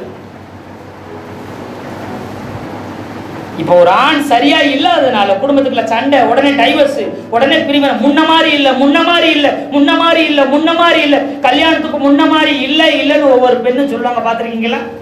நேசிச்சு விரும்பி அப்படி கல்யாணம் பண்றவங்களுடைய ஸ்டேட்மெண்ட்டை கேட்டு பாருங்க, கவுன்சிலிங்க்கு கேட்டு பார்த்தீங்கன்னா, அவர் முன்ன மாதிரி பேச மாட்டாரு, முன்ன மாதிரி பாசமா இருக்க மாட்டாரு, முன்ன மாதிரி கொடுக்க மாட்டாரு, முன்ன மாதிரி என்ன செய்ய மாட்டாரு, என் கூட நேரம் ஸ்பெண்ட் பண்ண மாட்டாருன்னு சொல்லுவாங்க.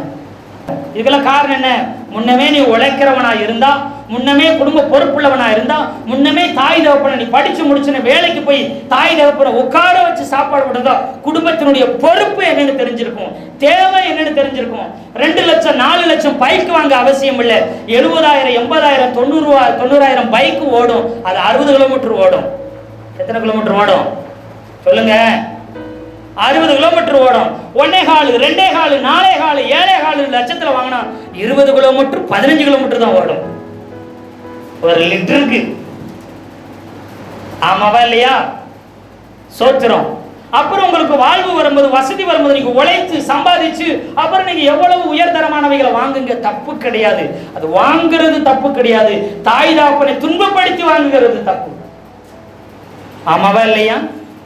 உன் சாப்பாட்டுக்கு அவங்கள நம்பி இருக்கக்கூடாது, உன் தேவைக்கு அவர்களை நம்பி இருக்கக்கூடாது. உன் உழைப்பு உன் குடும்பத்தை படிச்சு வாலிபமான ஆண்களே, நீங்க உங்க தாய் தகப்பனை, உங்க உடன் பிறந்தவங்களை ஒரு குறிப்பிட்ட ஸ்டேஜ் ஆனதும் நீங்க குடும்பத்தை எடுத்து நடத்தணும். அப்படி நடத்துகிறவர்களுக்கு தான் திருமணம், அப்படி நடத்துகிறவர்களுக்கு தான் பெண். ஒரு ஏற்ற துணை மனைவி. உடனே ஏற்ற துணை உண்டாக்கிட்டாரா? ஆதாம படைச்சோடனே உடனே ஏவாளை உண்டாக்கிட்டார்? உண்டாக்கவில்லை. முதல்ல தோட்டத்தை உண்டாக்கி, எப்பயுமே முதலிட எனக்கு, ஆண்டவருக்கு பயப்படு, என்ன தேடு, எப்பயுமே என்ன நம்பி இரு, என் சமூகத்தில் இரு அப்படின்னு படைச்சு வச்சுட்டாரு.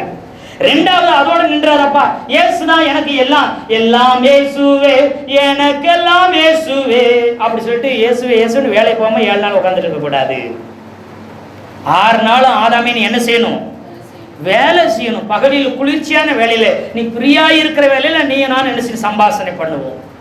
அல்லேலூயா, ஆமே, சோத்திரம். அப்ப எப்பயும் தேவனை துதித்து சோத்திரம் பண்ணணும். வேலை செய்யற நேரத்துல வேலை செய்யணும். ஆனா ரொம்ப முக்கியம், முதல்ல தேவனை தேடு, அப்புறம் நிச்சயமா 6 நாள் வேலை செய். 7வது நாள் லீவ் போட்டு ஓய்ந்துரு. எங்க தெய்வம், எங்க இயேசு, எங்க ஆண்டவர், எங்க கடவுள் 6 நாள் தான் வேலை செய்யணும், 7ஆம் நாள் வேலை செய்யக்கூடாதுன்னு எங்க கடவுள் சொல்லிட்டாரு. ஆனால் ஒரு நாள் ஞாயிற்றுக்கிழமை லீவு தானே நீங்க சொல்லணும். இது எங்க வேலைக்கு போனாலும், எந்த இடத்துல வேலைக்கு போனாலும் தைரியமா சொல்லி பாருங்க. அப்போ ஒரு ஆண் மனுஷன், ஒரு ஆண் என்பவன் குடும்பத்தின் தலைவனா ஆக போறவன், குடும்பத்துல தலைவனா இருக்கிறவன் 6 நாள் வேலை செய்தாக வேண்டும், 1 நாள் ஓய்ந்திருக்க வேண்டும். அல்லேலூயா, அல்லேலூயா. அவன் வேலை செய்யறவன் எப்படி வேலை செய்யணும்? அந்த நம்ம சொல்ற 15ஆம் வசனத்தை திரும்ப வாசிங்க. 2:15. ஏதேன் தோட்டத்தில் அழைத்து கொண்டு வந்து அதை பண்படுத்தவும் காக்கவும் வைத்தார். பண்படுத்த வைத்தார். முதல்ல என்ன செய்யணும்? வேலை செஞ்சா அதை என்ன செஞ்சானா பண்படுத்தினான். பண்படுத்துறதுன்னா என்னன்னா சொல்றேன், இப்போ இருக்கிறத இன்னும் சிறப்பாய் மாற்றுகிறது பண்படுத்துதல். அல்லேலூயா. அப்போ உங்க கையில ஒரு வேலையை கொடுத்தா, ஒரு பொறுப்பு கொடுத்தா, இப்ப வெறும் 5000 வாங்குறீங்கன்னா உங்களுக்கு 7000 9000 10,000 15,000 20,000 கொடுக்கிற அளவுக்கு உங்க வேலை எப்படி இருக்கணும்? சிறப்பா இருக்கணும். நிறைய பேருக்கு ப்ரமோஷனே வராது, நிறைய பேருக்கு பதவி உயர்வு பண உயர்வு வரவே, வேலையில ஒரு உயர்வு வரவே வராது. காரணம் என்ன? காரணம் என்ன? அந்த வேலையை கடமைக்குன்னு செய்யறோம். மனைவி திட்டம், குடும்பத்தில் உள்ளவங்க பேசுவாங்க, வேலை இல்லாம இருந்தா கைக்கு செலவுக்கு இல்லாம போயிடும். அதனால வேலைக்கு என்ன செய்ய வேண்டியது இருக்கு? போய் கரெக்டா 9 மணி போய் கையெழுத்து போட்டா போதும், ஏதோ நம்மளால முடிஞ்ச வேலையை செஞ்சுட்டு வந்தா போதும்னு கடமைக்கு செய்யறது கிடையாது. கடமைக்கு செய்யக்கூடாது, இருக்கிறத சிறப்பாக்கணும். அல்லேலூயா. இது சோத்திரம். 1 மடங்கு தான் இதை செய்ய முடியும்னா நீங்க போய் அதை 1.5 மடங்கு செஞ்சு காமிக்கணும். அந்த வேலையில தீவிரமாய் ஆர்வமாய் உற்சாகமா நீங்க செய்ய ஆரம்பிக்கணும். அப்பதான் உங்க திறமை வெளிப்படும். ஏன் வேலையை கொடுத்தாரு தெரியுமா? வேலையை ஏன் கொடுத்தாரு தெரியுமா? தோட்டத்துல ஆயிரக்கணக்கான மரங்கள் இருந்துச்சு. ஆமை சுத்திர ஒரு நதி 4 ஆறுகள் ஓடுச்சு. அவ்வளவு பெரிய தோட்டமா இருந்துச்சு. 2 பேர் தான். அவங்க உழைக்கணும்னு அவசியம் இல்லை, சாப்பிடுறதுக்கு உழைக்கணும் அவசியம் இல்லை. ஆனால் உழைக்க சொன்னார், வேலை செய்ய சொன்னார். ஏன்னா மனுஷனுக்குள்ள ஆற்றலையும் சக்தியையும் வல்லமையும் திறமையும் அதிகமாக அபரித விதமாக அவனுக்குள்ள வச்சிருந்தாரு. அந்த திறமை எப்படி வெளிப்படும்? வேலை செய்யும் போது திறமை வெளிப்படும். அல்லையே சொல்லுங்களேன். இப்ப பாத்தீங்கன்னா நான் பாடுவேன், நான் பாட்டு எழுதுவேன், பாட்டுக்கு இசை அதாவது என்ன செய்வேன், ராகம் அமைப்பு எனக்கு தெரியவே தெரியாது. ஒரு நாள் அந்த வாஞ்சியின் தாகமும் வந்துச்சு. ஏறக்குறைய 70 பாடல்களை பாடவும் எழுதவும் ராக அமைச்சு பாடவும் ஏசப்பா உதவி செஞ்சார். எனக்குள்ள அந்த ஆற்றல் எனக்குள்ள இருக்குது. அது வெளியில எப்போ வருது? நான் முயற்சி செய்யும் போது, அதுக்கு பிரயாசப்பட முட்டி ஓட்டி ஜெபம் பண்றேன், சோத்திரம் பண்றேன், வசனங்களை மனப்பாடம் பண்றேன், அதை எடுத்து சோத்திரம் சொல்லி என்ன செய்யறேன், எழுதி அந்த மனப்பாட வசனத்தை அப்படி பாட்டாய் பாடி பாடி துதிச்சு பார்த்துக்கிட்டே இருக்கிறேன். முயற்சி செய்யாம பாட்டு வராது. வாரத்துல 6 நாள் சோத்திரம் பண்ணி சுதிச்சு ஆசீர்வாதமான வாக்குத்தத்தங்கள் எடுத்து மனசுக்குள்ள வச்சு பாடி பாடி சோத்திரம் பண்ணும் போது பாடலா வெளியில வரும்.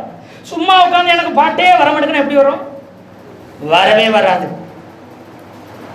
இப்ப மியூசிக், இப்ப இந்த ட்ரம் வாசிக்கிறேன், கீபோர்டு வாசிக்கிறேன், வந்த உடனே அப்படி வாசிக்க முடியுமா? அதுக்கு நான் வேலை செய்யணும். என்ன வேலை செய்யணும்? அதுக்கு உட்காரணும், அதுக்கு படிக்கணும், அதுக்கு கத்துக்கணும், அப்படி வாசிச்சு வாசிச்சு பழகணும், முயற்சி செய்யணும், வேலை செய்யணும். அப்படின்னா எனக்குள்ள இருக்கிற திறமை வெளியில வரும். வேலையை கொடுத்தது மனுஷனை கஷ்டப்படுத்திருக்கல, அவனுக்குள்ள இருக்கிற எல்லா திறமையும் வெளியில வர்றதுக்காகத்தான். அவனுக்குள்ள இருக்கிற ஆற்றல் சக்தி உருவாக்குகிற வல்லமை வெளியில வரும்படிக்காகத்தான். அல்லையே சொல்லுங்களேன். ஒரு மூட்டை நெல்லை ஒரு விவசாயி கையில கொடுத்தா அதை அப்படியே டக்குன்னு 40 மூட்டை நெல்லா மாத்தி காமிச்சிருவாரு 6 மாசத்துல தோட்டத்துல விதைச்சு. அல்லையே சொல்லுங்களேன். அல்லையே சொல்லுங்களேன். ஒரு மூட்டையா கொடுத்தா அதை 40 மூட்டையா ஆக்குற ஆற்றல் அந்த விவசாயி கையில இருக்குது. இப்படி ஒவ்வொரு காரியமும் ஒரு ஓவியன் இருக்கிறான், ஒரு ஆர்டிஸ்ட் இருக்கிறான், அவன் வேலை செய்யாம ஒரு படத்தை வரைய முடியுமா? சொல்லுங்க. கலர் கலரா பேப்பர் எங்க சர்ச்சில் அழகழகா டிசைன் பண்ணி செஞ்சு போட்டிருக்கிறோம். எப்படி வந்துச்சுங்க? வேலை செய்யாம வந்துருமா? இதை கத்துக்கொள்ளாம நீங்கள் நானும் செய்ய முடியுமா? எல்லாரும் செய்ய முடியறது இல்லை. ஏன் செய்ய முடியல? அதுக்கு உட்காந்து அதை கத்துக்கிட்டு அதை முயற்சி செஞ்சு அதுக்கு ஒரு தடவைக்கு 4 தடவை தப்பா வெட்டி எடுத்து ஒட்டி வச்சு அது அந்த அமைப்பு வர்ற வரைக்கும் இன்னும் தீவிரமா முயற்சி செஞ்சு வேலை செய்தால் இப்படி அழகானவைகள் உருவாக்க முடியும். எப்படி இது வந்துச்சு? இது வரைக்கும் உங்களால உருவாக்க முடியுமா? முடியாது. உங்களுக்குள்ள இந்த திறமை இருக்குது. எப்போ? அதை வேலை செய்யும் போது, அது உழைக்கும் போது தான் வெளியில வரும். அல்லையே சொல்லுங்களேன். ஒண்ணும் இல்லாத ஒரு பொட்டல் காடை கொடுங்க, ஒரு ஒன்றுமில்லாத இடத்த கொடுங்க, அது ஒரு கடினமாய் விவசாயத்து மேல வாஞ்ச உள்ள விவசாயத்தை உண்மையா செய்யற ஒரு விவசாயி கையில கொடுங்க. எவ்வளவு முள்ளுக்காடா இருந்துச்சுன்னா அவங்க கையில கொடுத்து பாருங்க, அது வயல் நிலமா மாத்தி காமிச்சிருவாங்க. அந்த தரை எப்படி இருக்கு, அந்த மண் எப்படி இருக்கு, அதுல என்னத்தை போடலாம், எது போட்டா விவசாயம் வரும், எது போட்டா நல்லா செழிக்கும், எந்த மண்ணுக்கு எந்த பயிர் போடணும் போட்டு ஆராய்ச்சி செஞ்சு பலன் எடுத்து கொடுத்துருவாங்க வெறும் முள்ளு முளைச்ச இடத்துல. ஆமாவா இல்லையா? இது எப்படி? வேலை செய்யும் போது, உழைக்கும் போது அந்த ஆற்றல் வெளியில வருது. உங்களுக்கு திறமை இருக்குது, ஏன் வெளியில வர மாட்டேங்குது? கடமைக்குன்னு செய்யற வழக்கு வெளியில வரவே வராது. அல்லையே சொல்லுங்களேன். ஆமா சுத்தர், ஒரு குடும்ப தலைவன் நீங்களும் கற்றுக்கொண்டே இருக்கணும். நீங்க வேலை செய்ய சிறப்பா மாறுவீங்க. அல்லையே சொல்லுங்களேன். உங்களை பார்த்து அநேகர் ஆச்சரியப்படுவாங்க. எதையாவது கற்றுக்கொண்டே இருக்கிறாரு, ஏதாவது வேலை செஞ்சுக்கிட்டே இருக்கிறாரு, உழைச்சுக்கிட்டே இருக்கிறாரு, அப்ப இவர் திறமையான ஆள். அல்லேலூயா, அல்லேலூயா. சாதிச்சவங்களை பாருங்க, ஆரம்பத்தில் நம்மளை போல ஒண்ணும் இல்லாதவங்க, ஒண்ணும் தெரியாதவங்களா தான் இருப்பாங்க. ஆனா அவங்க உழைச்சுக்கிட்டே இருப்பாங்க, முயற்சி செஞ்சுக்கிட்டே இருப்பாங்க, படிச்சுக்கிட்டே இருப்பாங்க. அப்படி செய்யறவங்களை பாருங்களேன், ஒரு நாள் உலகத்துக்கு வெளியில தெரியும் சிறந்தவர்களாய். அல்லேலூயா சொல்லுங்களேன். அல்லேலூயா. ஆமென். கர்த்தருடைய பரிசுத்த நாமம் மகிமைப்படுவதாக. அப்போ இந்த வேலையை கொடுத்தது நமக்குள்ள இருக்கிற எல்லா ஆற்றல் திறமைகளை வெளியில வர்றதுக்கு தான் வேலையை கொடுத்தாரு. அல்லேலூயா. கர்த்தருடைய பரிசுத்த நாமம் மகிமைப்படட்டும். அப்போ உங்களுக்கு கொடுத்த வேலை உங்களை கஷ்டப்படுத்துறதுக்கு இல்லை. அப்போ உங்களுக்கு கொடுத்துருக்குறாங்க ஒரு சில வேலைகள், நீங்க செய்றீங்களே வேலை, அது உங்களை கஷ்டப்படுத்தல, உங்க திறமையை வெளியில கொண்டு வர்றதுக்கு. இது ஆண்டவர் கொடுத்த வேலை. 6 நாள் வேலை செய்வேன், 7ஆம் நாள் சர்ச்சுக்கு வந்துருவேன். 6 நாள் நான் செய்யற வேலையை பார்த்து 7ஆம் நாள் அவங்க லீவு கொடுத்துருவாங்க. நான் கடமைக்குன்னு போனா ஏதோ காசு கிடைக்கும், ஏதோ வருமானம் கிடைக்கும், கடமைக்கு போனா நீ 7 நாள் வேலை செஞ்சா கூட உனக்கு கொடுக்குற கூலி வேஸ்ட்ன்றுவாங்க. அப்படி இல்லாதபடி உற்சாகம் பண்படுத்துறது, இப்ப இருக்கிறத இன்னும் சிறந்ததா மாத்துறது. ஒரு தாளந்து கொடுத்தா அது 2ஆ மாத்தணும், 2 கொடுத்தா 4ஆ மாத்து, அவன் சுத்தர் 5 கொடுத்தா 10ஆ மாத்து. இதுதான் திறமை இல்லை. அவன் இப்படிப்பட்ட மனிதர்களை தான் இருக்கும்படித்தான் கர்த்தர் வேலையை கொடுத்தாரு. சோம்பேறியா இருந்தா என்ன ஆகும் யோசிச்சு பாருங்க. வீடும் ஆசையும் பிதாக்கள் வைக்கும் சுதந்திரம் அப்படின்னு என்ன அர்த்தம்? பிதாக்கள் என்னத்தை வைக்கணுமா? வீட்டையும் வைக்கணுமா, ஆசையும் வைக்கணுமா? வேலை செய்யறவன் தான், உழைக்கிறவன் தான் தேவனுக்கு பிரியமானவன். தேவன் படைச்ச மாதிரி அவரை. இப்ப நான் எதுக்காக நான் உன்னை செய்யறேன்னா, நான் விரும்புகிற மாதிரி நீங்கள் செஞ்சால் தான் உங்களுக்கு கொடுத்த போஸ்டிங்க்கு மதிப்பு உண்டு. இல்லைன்னா இவரை உருவாக்கி ஒரு போஸ்டிங் கொடுத்து வேஸ்ட்டு சொல்லுமா சொல்ல மாட்டோமா? அப்போ நம்மளை உருவாக்குனது எதுக்கு? உழைக்கிறவனா வச்சார். யார் ஒருத்தர் உண்மையாக இஷ்டத்தோடு விருப்பத்தோடு வேலை செய்கிறானோ, சின்ன வேலையோ பெரிய வேலையோ அதெல்லாம் கிடையாது. உங்களுக்கு கொடுத்த வேலை சம்பளம் குறைவா கூட இல்லைங்க. உங்களுக்கு கொடுத்த வேலையை இஷ்டத்தோடு சந்தோஷத்தோடு செய்யுங்களேன். அந்த வேலை சலிப்பா இருக்காது, சங்கடமா இருக்காது, உங்களுக்கு சந்தோஷமா இருக்கும். எத்தனை பேர் ஆமீன் சொல்றீங்க? அதை நீங்க உற்சாகமா செய்யுங்க. அம்சத்துல யோசேப்பு அடிமையா போய் வேலை செஞ்ச போது என்ன செஞ்சான்? எல்லாத்தையும் உற்சாகமா தான் செஞ்சான். அப்படி என்ன வேலை கொடுத்தாலும் சந்தோஷமா செஞ்சான். அவன் உயர்ந்த சாரங்களில் ஏறின காரணம் அப்படிப்பட்டவர் தான் ஆண்டவர் என்ன செய்வது பிடிக்கிறார். அல்லேலூயா, அல்லேலூயா. சீசர்கள் எல்லாம் வேலை செய்யாம சும்மா இல்ல, படகு வச்சிருந்தாங்க, வேலைக்கு ஆட்கள் வச்சிருந்தாங்க. ராமுழுதும் பிரயாசப்பட்டு வலைய வீசி வேலை செஞ்சுக்கிட்டே இயேசுநாதர் போனதுக்கு அப்புறம் ஐயோ அவர் போனதுக்கு அப்புறம் என்ன செய்யறது தெரியல, சும்மா இருக்க கூட என்ன செய்ய போறாங்க, வேலைக்கு போகணும்னு நினைச்சாங்க. அக்கா ஊழியத்துக்கு வேலைக்கு போகணும்னு சொல்ல வரல, சும்மா இருக்க விரும்பாதவர்கள், சுறுசுறுப்புள்ளவர்கள், வேலையில் ஆர்வம் உள்ளவங்க, கொடுத்த வேலையை தொழிலை சிறப்பாய் செய்யணும்னு நினைச்சவங்க, அவங்கள தான் கர்த்தர் ஆசீர்வதிப்பார். சும்மா நான் சொகுசா வாழ்றதுக்கு, சும்மா இஷ்டத்துக்கு இருக்கிறதுக்கு, சும்மா நல்லா இருக்கிறதுக்கு அப்படி நினைச்சா அவங்களை ஆசீர்வதிக்க முடியாது. தொழில் செய்யறவங்க காலையில அதிகாலையில எழும்பிடணும். 4 மணிக்கு எழும்பி எல்லா காரியங்களும் ஆயத்தம் பண்ணி ரட்சிக்கப்பட்டவங்க ஜெபம் பண்ணி எல்லாம் பண்ணி ரெடி பண்ணி காலையிலே வியாபாரத்துக்கு போவாங்க. ஆமாவா இல்லைங்களா? ஆமேன்னு சொல்லுங்களேன். அல்லேலூயா. நான் 11 மணிக்கு தான் போவேனா தொழில் உருப்படுமா? ஆண்டவர் என்னை ஆசீர்வதிக்க மட்டும்தான் நம்ம சொல்ல முடியுமா? இப்போ வேலைக்கு போறவங்க இல்ல இல்ல நான் 10 மணிக்கு தாங்க காலையில வேலைக்கு வருவேன், வீட்டு வேலைக்குன்னு சொன்னா விட்டுருவாங்களாமா? நம்மள விட்டுருவாங்களா? நான் 10 மணிக்கு ஆபீஸ் போகணும், நான் 9 மணிக்கு ஸ்கூலுக்கு போகணும் அப்படி சொல்றாங்க. டாக்டரா இருக்கிற நான் ஆஸ்பத்திரிக்கு போவேன்றாங்க. அப்போ இல்ல நான் எந்திக்கிறதே 8 மணிக்கு தான் எந்திப்பேன், நான் வர்றதே வேலைக்கு 9 மணி 10 மணிக்கு தான் வருவேன் அப்படி சொன்னா யாராச்சும் வேலைக்கு ஏற்றுவாங்களா? கரெக்டா 6 மணிக்கு வந்துரு, 8 மணிக்குள்ள வேலையை முடிச்சிடணும், நாங்க எல்லாம் கிளம்பி போறதுக்கு எல்லாம் ரெடியா இருக்கணும். சுறுசுறுப்பா இருக்கிறவங்க இதான் ஆளுகை செய்யும். இப்ப நம்ம ஆசீர்வதிக்கப்படாத காரணம் சோம்பேறித்தனம். சோம்பேறியை எறும்பிடத்துல போய் என்ன செஞ்சுக்கோ, கற்றுக்கோ. அங்கெல்லாம் போய் நீ தேட வேண்டாம், வீட்டுக்கிட்ட உட்காந்து கொஞ்சம் அரிசி கொஞ்சம் பருப்பு ஒரு இனிப்பு போடுறு, அந்த எறும்பு எவ்வளவு தீவிரமா உழைக்குதுன்னு பாரு. சோம்பேறியாக நீ எறும்பை பார்த்து கத்துக்கோ. சுறுசுறுப்புனா என்ன நீ எங்கேயும் போய் கத்துக்கிற வேண்டாம், எறும்பை பார்த்து கற்றுக்கோ. அது தன்னை விட பல மடங்கு அதிகம் உள்ள வெயிட்டு தூக்கிக்கிட்டு ஓடும். எத்தனை நேரம் தட்டி விட்டாலும் அது மறுபடியும் என்ன செய்யும், இழுத்து கொண்டு சுமந்து கொண்டு ஓடு. சுறுசுறுப்பை கற்றுக்கோ. சுறுசுறுப்பு இல்லாதவன் ஆள முடியாது. சோம்பேறி என்ன செய்வானா, தட்டுல இருக்கிற சோத்தை எடுத்து வாயில வைக்கிறதுக்கு சோம்பேறி பட்டு பட்டினியா கலப்பானா. அப்படியே கதவு கீழ் மூலையில ஆடுமா. கதவு பார்த்திருக்கீங்களா? பழைய காலத்து கதவு ஒரு மூலையில வச்சு அப்படியே இழுத்தனா அப்படி ஒரு சக்கம் போயிட்டு வரும்ல, அது மாதிரி சோம்பேறி படுத்த இடத்துலயே கடந்து உருண்டு கிடப்பான். அவனுக்கு தண்ணியும் சோறு எல்லாமே இருந்த இடத்துலயே வரணுமா. அப்படிப்பட்ட சோம்பேறி பட்னி கடந்து தான் கஷ்டப்படுவாங்க. நல்ல உடுத்த முடியாது, நல்ல வாழ்க்கை வாழ முடியாது. சோம்பேறியா இருக்கிறவன் வாழ முடியாது. வேலை செய்கிறவன் தான் வாழ முடியும். உழைக்கிறதுக்காக தான் படைச்சிருக்கிறாரு. அது நீ கையெழுத்து செய்கிற வேலையை நான் என்ன செய்வேனே? இல்ல இல்ல நீ கம்பெனிகளை உன்னை ஆசீர்வதிப்பேன் கத்த சொன்னாரா? கம்பெனி வீட்டுல கடை நான் உன்னை ஆசீர்வதிப்பேன், 12 மணி வரைக்கும் தூங்கு கத்த நான் உன்னை ஆசீர்வதிக்கிறேன். ஏன்னா எல்லாம் இயேசுவே, எனக்கெல்லாம் இயேசுவே, தொல்லை மிகு இவ்வுலகில் துணை இயேசுன்னு பாட்டு பாடிட்டு 4 மணிக்கு இருந்தாலும் தரமாட்டாரு. உழைச்சாத்தான் தருவார், வேலை செஞ்சாதான் தருவார். அல்லேலூயா சொல்லுங்களேன். நீ வேலை செய்யும்படி கர்த்தர் உனக்கு என்னத்தை தருகிறார்? பலனை தருவார். நீ ஜெபம் கேளு, ஆண்டவரே நல்ல வேலை எனக்கு தாங்கன்னு ஜெபம் கேளு, வேலையை தருவார். வேலை செய்ய பலத்தை தருவார். திறமையா செய்யற ஞானத்தையும் புத்தியும் அறிவையும் தருவார். அதை விட்டுட்டு பர்சு நிறைய பணத்தை போடணும்னு தரமாட்டார். இது இப்படித்தான் மனுஷனை படைச்சிட்டாங்க. ஆனா நிறைய பேர் நான் வேலை செய்யறேன், ஒரு சில ஆண்கள் நான் வேலை செய்யறேன், நான் சம்பாத்தியம் பண்றேன், நான் கொடுக்குறேன், அதனால நீ வேலைக்கு போ, என் காசு தானே சாப்பிட்டுட்டு இருக்க, நீ சும்மா இருக்கன்னு திட்டுவாங்க மனைவியில. சரி அந்த அம்மா கொஞ்சம் சும்மா இருந்துருச்சுன்னு அந்த அம்மா வேலைக்கு போயிட்டு உங்களை வீட்டில் விட்டா என்ன ஆகும்? காலையில் அதிகாலை எழும்பவும் முத்தம் கூட்டவும் துவைக்கவும் துணி துவைக்கவும் சாப்பாடாக்கும் குழம்பாக்கும் சுடுதண்ணி வைக்கவும் பிள்ளைகளை கிளப்பவும் அந்த அம்மாவை கிளப்பவும் ஆஃபீஸில் கொண்டு போய் விடவும் வரவும் வீட்டை துடைக்கணும் சுத்தம் பண்ணணும் ஒற்றை அடிக்கணும் எல்லாத்தையும் மண்ணி ரெடி பண்ணி வச்சிடணும். அடுத்து சாயங்காலம் வருங்க, சுனாமி அடித்த மாதிரி ஆண்டு வருங்க, எல்லாம் ஒவ்வொரு கோலத்தில் வரும். ஒன்று விரைச்சிக்கிட்டு வரணும், ஒன்று முறைச்சிக்கிட்டு வரும், ஒன்று மூஞ்சி 1.5 கிலோமீட்டருக்கு இழுத்து தொங்க விட்டுக்கிட்டு வருங்க. எல்லாம் சமாளித்து ஆசுவாசப்படுத்தி அதை லெவலுக்குள்ள கொண்டு வரவங்களும் அந்த அம்மா படுற பாடு பயங்கரமாக இருக்கும். அந்த வேலையை நீங்கள் நானும் செஞ்சிட முடியுமா? ஏற்கனவே சபையில் சொல்லியிருக்கிறேன்.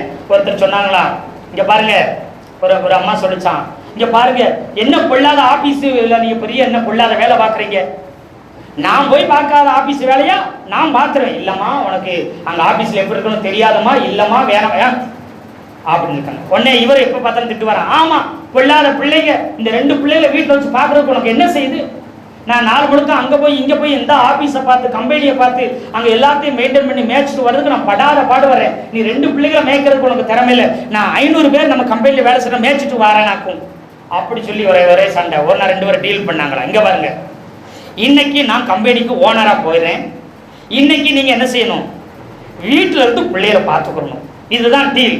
யார் சக்ஸஸாக செய்கிறாங்கன்னு போயிட்டாங்க மாறி மாறி பேசிட்டு.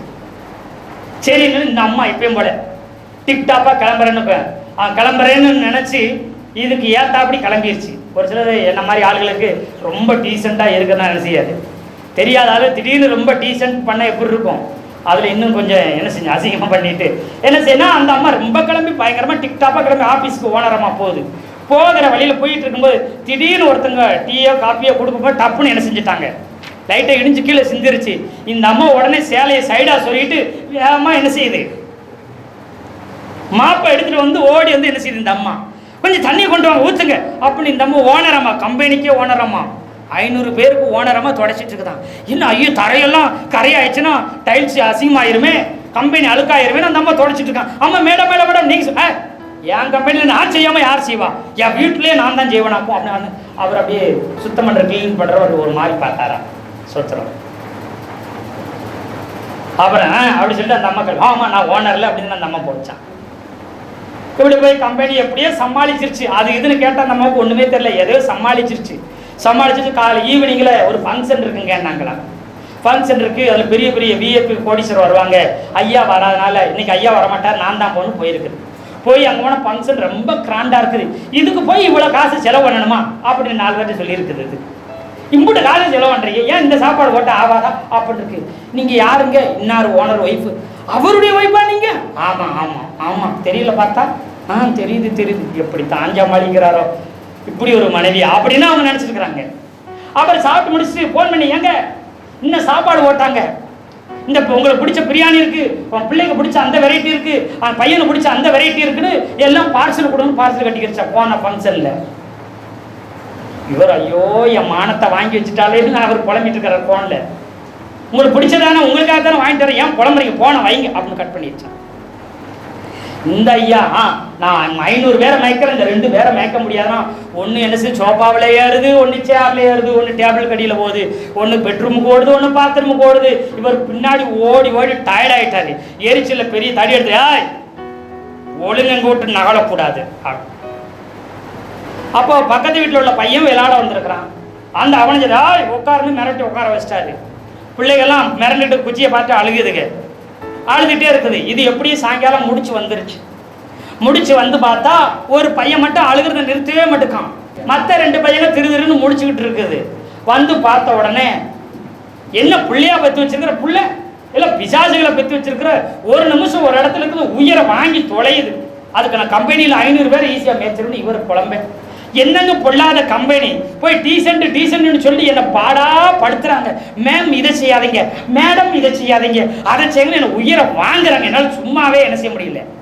அந்த எப்படித்தான் அந்த ஏசி ரூமில் அந்த சீட்டில் உட்காந்துட்டு இருக்கீங்களோ என்னாலும் முடியாதுப்பா, அவ்வளோதான் அப்படின்னு இந்த அம்மா போறாங்க. ஆமாம் அது சரி, இந்த பையன் என்ன இவன் என்ன சொன்னபடியே கம்மிடுக்கான், அழுதுகிட்டே இருக்கிறான். அப்போ நான் அவங்க திரும்பி பார்த்து, ஏங்க இந்த பையனை எப்போ இருந்து உட்கார வச்சிங்க, காலையிலேருந்து அவனை உட்கார வச்சிருக்கிறேன். ஐயா இது யாருன்னு தெரியுமா? யாரு? நம்ம பையன் தானே? இல்லைங்க பக்கத்து வீட்டு பையங்க. அதுதானே பார்த்தேன், ஏற்ற வீட்டை பார்த்தேன் ஓடனா, என்னடா அடுத்த வீட்டுக்கு என்ன வரலன்னு அடிச்சு உட்கார வச்சிட்டேன். ஆஹா இது நம்ம பிள்ளை கிடையாதா, நல்ல வேலை அவங்க அப்பன் தேடி வரல, இல்லை போலீஸில் கேஸ் கொடுத்தா நம்ம என்ன ஆயிருக்கு, காலையிலேருந்து சாயங்காலம் பிள்ளைய காணமுனா, நல்ல வேலை. தான் பிள்ளைக்கும் அடுத்த பிள்ளைக்கும் கூட வித்தியாசம் தெரியாமல் அவன் மிரட்டி வச்சுருந்துருக்கான். ஒன்னொரு பிள்ளை அழுதுகிட்டே இருந்திருக்கு. ஏன்டா நட்டா அப்பாலேருந்து எனக்கு யூரின் பாத்ரூம் வருது, அப்பா குச்சியை வச்சு மிரட்டினதுனால எனக்கு போக முடியாமல் எந்திக்க முடியாமல் அழுதுகிட்டே இருக்கிறேன், அதுதான் ஒன்னொரு பல்ல சின்னிச்சான். பிள்ளைகளை கூட நீங்கள் கொலையாக பண்ணிடுவீங்க அப்படி சொல்லிட்டு இவங்க சொல்ல. அப்புறம் முடிவெடுத்தாங்களா, உங்கள் ஸ்தானத்தில் நீங்கள் தான் செய்ய முடியும். அதுக்கு என்னைக்குமே ஒத்து வராது. என் ஸ்தானத்தில் நீங்கள் இருக்க முடியாது, அதுக்கு நீங்கள் எந்த என்னைக்கும் ஒத்து வர முடியாதுன்னு சொன்னாங்களாம். எத்தனை பேர் ஆமைன்னு சொல்கிறீங்க? அல்லேலூயா சொல்லுங்களேன். சுறுசுறுப்புள்ளவங்களாக இருக்கும், வேலை செய்கிறவங்களா இருக்கும். வேலையை கர்த்தர் நம்மிடத்துல தான் கொடுத்துருக்கிறார். நீங்கள் சிறந்தவங்க, உங்கள் திறமை வெளிப்படணும். நாடு போற்றுகிறவர்களாக, தேசங்கள் மாநிலங்கள் நீங்கள் இருக்கிற பட்டணங்களில் கம்பெனியில் போற்றும்படி இருக்கணும்னா உங்களுக்கு இருக்கிற திறமை வெளியில் வர்றதுக்கு உண்மையாக உற்சாகமாக வேலை செய்யுங்க.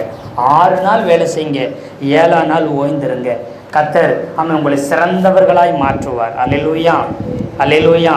கர்த்தர் தாமே இந்த வார்த்தையில கொண்டு நம் ஒவ்வொருவரையும் ஆசீர்வதிப்பாராக. ஆமென்.